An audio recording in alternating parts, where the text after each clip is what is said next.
Hai semua. Okey, kita kembali dalam fizik tingkatan 5 KSSM, bab 1 daya dan gerakan 2, subtopik terakhir 1.4 kekenyalan part 1. Okey, yang mana kita akan membincangkan tentang definisi kekenyalan, apakah maksud kekenyalan dan apakah dia kekenyalan. Kemudian kita akan belajar tentang apakah dia hukum Hooke's.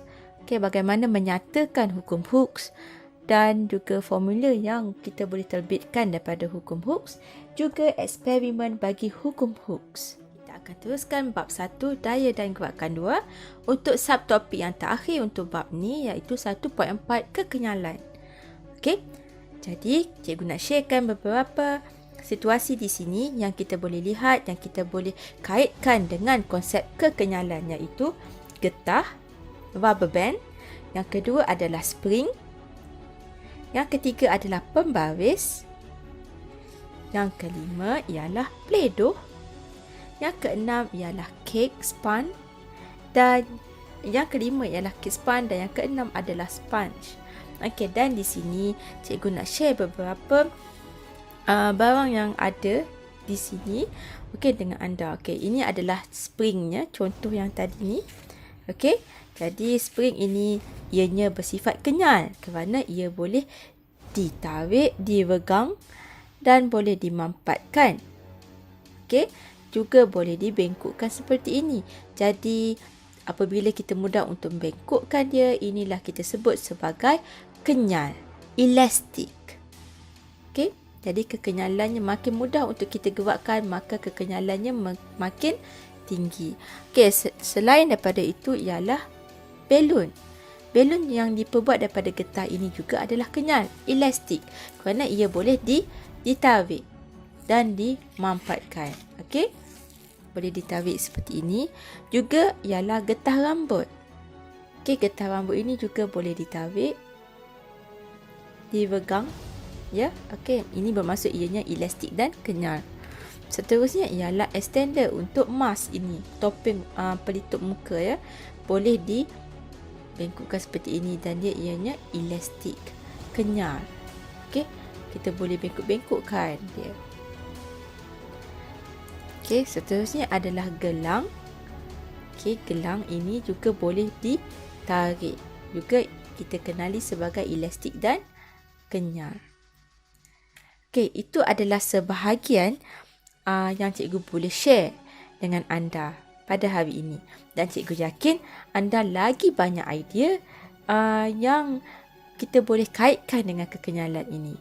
Di rumah anda, di sekolah, kan? Okey. Jadi sekarang ni, mari kita lihat apakah sebenarnya kekenyalan ini. Okey? Dan kekenyalan ini sebenarnya adalah sifat bahan yang seperti mana objek-objek yang telah cikgu tunjuk tadi, yang sebenarnya membolehkan suatu objek, okey, sifat objek itu untuk membolehkan objek tersebut kembali, okey, kembali kepada bentuk ataupun dan saiz. Okey, dan ini adalah keyword yang paling penting, iaitu bentuk asal dan saiz asalnya. Okey, selepas daya yang bertindak ke atas yang dialihkan. Contohnya ialah spring ini. Okey, ianya panjang seperti ini. Kemudian cikgu tarik dan terhasillah daya regangan di sini. Okey, jadi sekarang ini panjang spring adalah panjang, lebih panjang daripada bentuk asalnya. Tetapi sekarang ini apabila cikgu lepaskan daya yang dikenakan, yang cikgu kenakan ke atas spring ini, maka anda boleh lihat apakah yang akan terjadi kepada spring ini. Ianya kembali kepada bentuk dan saiz asalnya. Seperti ini. Okey, jika kita ukur panjang spring ini, iaitu daripada hujung ini ke sini. Okey, jadi apabila cikgu ukur, panjangnya ialah 7.2. Jadi sekarang ni bila cikgu tarik, dia menjadi sepanjang 15 cm. Okey, 15 cm. Oops. Okey, di sini 15 cm ya. Okey, tadi 7.2 dan kemudian cikgu lepaskan daya tersebut menjadi bentuk asalnya dengan panjangnya ialah 7.2 cm. Okay, 7.2 cm. Ya, inilah yang kita maksudkan dengan kekenyalan. Sifat spring ini yang membolehkan ianya kembali kepada bentuk dan saiz asalnya selepas daya bertindak ke atasnya dialihkan. Okey, begitu juga dengan gelang ini. Gelang ini asalnya panjangnya ialah 7.5. Kemudian cikgu tarik menjadi 10 cm. Kemudian apabila cikgu lepaskan kembali, ianya menjadi 7.5 kembali. Okey, inilah maksud kekenyalan. Jadi sama ada ya spring ini kita mampatkan, okey, sama ada kita mampatkan dia ataupun kita regangkan dia. Okey. Dalam keadaan kedua-dua situasi ini ya, jadi ianya kedua-duanya boleh kembali kepada bentuk asal dan inilah yang kita namakan sebagai kenyal. Okey, dan apabila kita mampatkannya, istilah mampatkan ini, maka daya perlu datang daripada dua arah yang berbeza dan menekan objek tersebut. Itulah yang kita namakan sebagai mampatan. Mampat. Okey, manakala jika kita renggangkan dia seperti ini ya, kita renggangkan, so akan menghasilkan satu daya tarikan ke atas. Okey, daya tarikan ke atas ini pada satu arah, so dia menjadi panjang.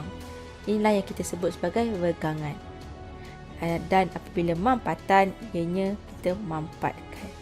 Apabila kita mampatkan serapatnya dan kita lepaskan daya yang bertindak untuk kita mampatkan ini, ia menjadi panjang kembali kepada bentuk asalnya. Dan jika kita mampatkan balik, dia jadi lebih pendek daripada asal. Dan kita lepaskan menjadi lebih panjang. Menjadi bentuk asalnya.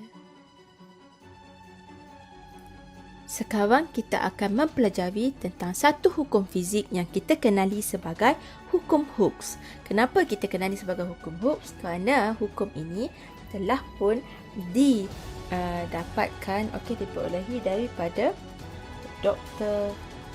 Robert Hooke. Okey. Jadi kita namakan ianya sebagai hukum Hooke. Apakah yang dinyatakan oleh hukum Hooke ini? Okey. Jadi hukum Hooke menyatakan bahawa pemanjangan spring adalah berkadar terus. Ya, ini yang paling penting ya. Berkadar terus dengan daya yang bertindak ke atas spring itu jika tidak melebihi had kenyal. Asalkan tidak melebihi had kenyal. Jadi kita nak highlightkan di sini ialah pemanjangan spring ini. Kita gunakan warna merah. Yang mana pemanjangan spring ini in English kita sebut sebagai extension. Okey. Dan kita gunakan simbol X kecil. Okey, ini adalah pemanjangan spring. Manakala ianya adalah berkadar terus dengan daya.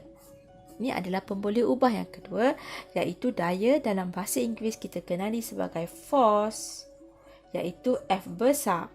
Okey, yang bertindak pada spring itu jika tidak melebihi had kenyal, dan poin di sini adalah had kenyal asalkan tidak lebih. Okey, jadi sebenarnya awak akan nampak, wow, panjangnya ayat ni. Macam mana kami nak hafal? Jangan risau, sebenarnya ayat ini mudah saja. Anda tak perlu nak hafal. Okey, daripada apa yang kita boleh baca daripada ayat ini, sebenarnya Dr. Robert Hooke hanyalah menyatakan bahawa daya adalah berkadar terus dengan pemanjangan spring.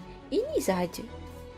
Jadi, anda juga boleh menggunakan terbalik ya. Pemanjangan spring adalah berkadar terus dengan daya. Semudah itu saja. Okey, atau kita juga boleh tulis sebagai X berkadar terus dengan F. Okey, dah mudah. So daripada ini kita boleh bina ayat ini. Okey, jadi pemanjangan spring adalah berkadar terus dengan daya yang bertindak pada spring. Okey, asalkan tidak melebihi had kenyal. Apakah maksud had kenyal ini? Okey, di sini cikgu nak sharekan sebuah graf hasil daripada dapatan kita ini tadi. Okey, kita boleh nampak di sini pemanjangan spring yang disebut dulu. Jadi kita boleh letakkan dia sebagai paksi Y. Okey, jadi di sini cikgu letakkan paksi Y iaitu pemanjangan spring. Okey, pemanjangan spring. Okey, koma X dan dalam kurungan cikgu nak tulis dalam cm pun boleh, meter pun boleh kan. Okey, saya nak tulis dalam meter for example. Okey, kemudian seterusnya kita nak buat daya. Daya, F dalam kurungan Newton. Okey, dan ini adalah graf X melawan F. Okey, jadi kita dapat lihat di sini ya, ianya berkadar terus. Jadi apabila berkadar terus, ini yang kita dapat, iaitu gawisan seperti ini pada graf. Ya, lurus sahaja kerana ianya berkadar terus. Tetapi kalau anda lihat di sini ada satu point yang mana kemudiannya gawisannya ianya membengkok. Okey, kalau ini membengkok, inilah titik yang kita kenali sebagai had kenyal. Okey. Kan dia cakap tadi tidak melebihi had kenyal. Jika daya yang dikenakan itu melebihi had kenyal. Contohnya ialah spring yang cikgu tunjuk tadi. Okey. Dia hanya boleh mencapai maksimum, mungkin maksimum adalah 600 Newton. Jika cikgu letakkan beban yang setinggi 700 Newton di bawah spring ini, maka spring ini akan rosak kerana melebihi had kenyalnya. Maksudnya dia dah terlalu regang sangat-sangat. Okey, sampai satu tahap ianya tidak boleh kembali kepada bentuk asal dah. Okey, pada waktu itu spring ini pun sudah rosak kerana telah melebihi had kenyal di sini. Okey, jadi selagi had kenyal ini tidak dilebihi, okey, maka hukum Hooke's ini yang mana X adalah berkadar terus dengan F diguna pakai. Okey, jadi graf yang kita akan dapat adalah berbentuk seperti ini. Jadi anda tidak perlu bersusah payah untuk menghafal ayat ini. Hanya perlu ingat bahawa pemanjangan spring berkadar terus dengan daya. Okey, dan daya juga berkadar terus dengan X. Okey, dan ini adalah bentuk grafnya. Okey, kemudian kita akan sambung dan mempelajari tentang hukum Hooke's. Okey, cikgu tak tutup dulu di sini. Kita akan fokus kepada ini. Kita boleh nampak ya, ini adalah spring dan cikgu letak pemberat. Dalam gambar inilah ya, kita letak pemberat yang mana kita akan ukur panjang spring. Okey, yang mana kalau berlaku pertambahan spring, kita akan ukur pertambahan dia. Pemanjangan ini bermaksud bukanlah panjang baru spring ini, tetapi ialah berapa banyak panjang spring yang bertambah. Okey, jika contohnya ya, jika panjang asal spring ini adalah 10 cm. Okey, jadi apabila diletakkan beban ini, panjang yang baru berubah menjadi 15 cm. Okey, yang hijau ini yang lama. Okey, yang lama, bacaan lama, asal lama pula. Cikgu tulis asal lah. Okey, asal. Manakala yang merah ini adalah bacaan yang baru. Jadi sebenarnya nilai X dia, iaitu nilai pemanjangan adalah 15 cm tolak 10 cm, iaitu baru tolaknya asal. Okey, dan jawapannya adalah 5 cm. Dan inilah dia pemanjangan spring yang dimaksudkan oleh ini. Okey. Berapa banyak pertambahan ataupun mungkin pengurangan akibat mampatan. Maksudnya perubahan spring. Panjang spring. Okey. So now kita telah pun mempelajari tentang hukum Hooke's, yang mana hukum Hooke's menyatakan bahawa pemanjangan suatu spring adalah berkadar terus. Okey, ini adalah simbol berkadar terus dengan daya yang dikenakan bertindak ke atas spring itu, asalkan tidak melebihi had kenyal. Jadi inilah yang Uncle Hooke's kita nyatakan. Okey, jadi dengan ini kita juga boleh menulis sebagai ini. Tidak ada masalah, sama sahaja. Okey.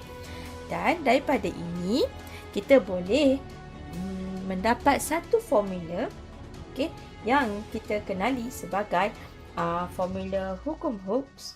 Okey, yang mana F ini adalah sama dengan X yang didarabkan dengan pemala spring tersebut. K ini adalah pemala spring, yang mana pemala spring bagi setiap spring adalah berbeza-beza. Kita akan pelajari dengan lebih detail tentang pemala spring ini. Okey, jadi kita dapat lihat di sini untuk hukum Hooke's, formulanya ialah F sama dengan Kx. Okey, yang mana F ini adalah daya yang dikenakan ke atas spring ini. Contohnya di sini cikgu letak pemberat. Jadi pemberatlah jisimnya adalah daya yang dikenakan pada spring ini. Okey, yang keduanya ialah X. Okey, X iaitu pemanjangan spring. Berapakah perubahan panjang spring yang berlaku setelah kita letakkan daya regangan atau daya mampatan ke atas spring ini? Okey. Dan yang terakhir adalah K, iaitu pemala spring. Okey, dan ini adalah formula hukum Hooke's. Okey, jadi daripada sini cikgu nak tunjukkan, okey, ini adalah graf, contoh graf yang kita boleh dapati apabila kita menjalankan eksperimen ini. Eksperimen menentukan hubungan antara panjang spring dengan daya yang dikenakan ke atas spring ini. Okey, jadi di sini kita akan bina dua paksi, yang mana ini adalah paksi X yang kita boleh letaknya sebagai pemanjangan spring. Okey, iaitu simbolnya ialah X dan unitnya adalah cm, kerana biasanya spring yang kita pakai adalah dalam unit cm. Tetapi seperti biasa pemanjangan panjang SI unitnya kekal meter. Okey, dan untuk paksi X pula kita letakkan daya, iaitu F dalam kurungan Newton. Jadi kita perlu tukarkan nilai kepada Newton. Okey, dan kita boleh lihat di sini seperti mana yang cikgu dah bagi tahu tadi, apabila dalam keadaan spring ini tidak melebihi had kenyalnya, maka hukum Hooke's boleh diguna pakai, yang menyatakan bahawa F dan X adalah berkadar terus. Jadi garisan lurus akan terbentuk sehinggalah mencapai satu tahap yang kita kenali sebagai had kenyal. Okey, ni cikgu ulang sekali lagi ya. Dan apabila mencapai had kenyal, ianya tidak lagi berkadar terus. Okey, dan inilah dia maksud had kenyal. Had kenyal adalah berat. Okey, berat yang maksimum, yang paling maksimum yang boleh dikenakan ke atas spring tadi, supaya ianya boleh kembali, boleh kembali ke bentuk asalnya ataupun saiz asalnya ataupun panjang asalnya. Okey, apabila daya dialihkan. Jadi jika cikgu letak berat yang melebihi maksimum sampai dia dah sangat regang, maka ia tidak boleh lagi kembali kepada bentuk asal dan spring itu telah pun rosak. Okey, so dia akan jadi macam ni. Jadi tak boleh kembali pada asal dia yang macam ni. Okey, itu yang berlaku lah. Okey, jadi if daya regangan spring itu melebihi had kenyal, maka spring itu akan tidak lagi boleh kembali ke bentuk asal. Okey, tidak boleh kembali ke bentuk asal. Okey, ataupun ke panjang asalnya. Okey, so inilah maksud had kenyal dan inilah maksudnya graf ini jadi seperti ini. Okey, itu saja perkongsian untuk video kali ini. Cikgu doakan semoga semuanya bermanfaat untuk anda. Sebarang soalan atau komen membina, anda boleh type di ruangan komen di bawah ya. Okey, bye. Jangan lupa like dan subscribe video ini. Terima kasih.